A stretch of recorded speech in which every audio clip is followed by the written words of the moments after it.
But now it's Mm, the so what, like mm. what do we want from working from home rather than just publishing some data and it kind of fizzes away as a conversation.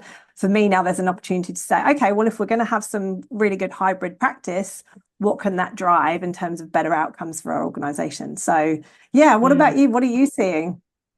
I think that's a really good point because what I'm seeing and what I'm hearing is people saying that the organizations who are really leading the way when it comes to flex, they are moving this conversation away from how much are we working from home and should we do it or not, and they're actually starting to take hybrid working as a given for roles where it's possible, of course, and move the conversation towards how do we get it right now. So to your point of what do Yeah. we do with this data, if we know who's working from home and who's not, or whose preferences are to do more or less of that, how do we then put the systems and the structures and the guidelines and the tools for managers in place to really make the most of it?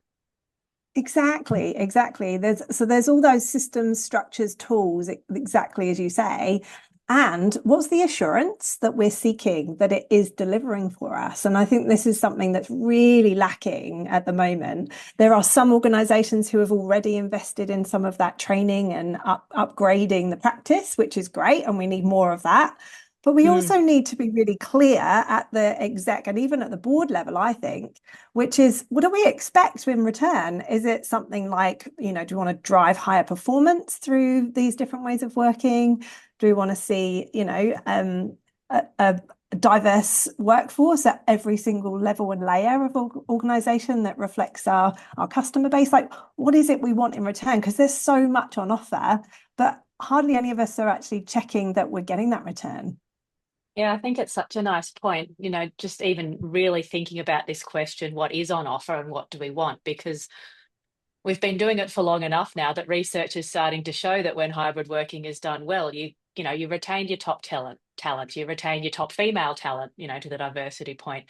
You reduce your sick days. So all these things that Yes. really impact your bottom line, as well as helping people who want to work in that way, makes a big difference to your business. And I actually had a really interesting conversation with some CEOs and COOs this week around it. Can feel like we're going head to head with employees as business owners sometimes around a battle of wills of what people want, but it doesn't have to be. If you get it right, there's win-win for everyone, and flexibility and performance really go hand in hand.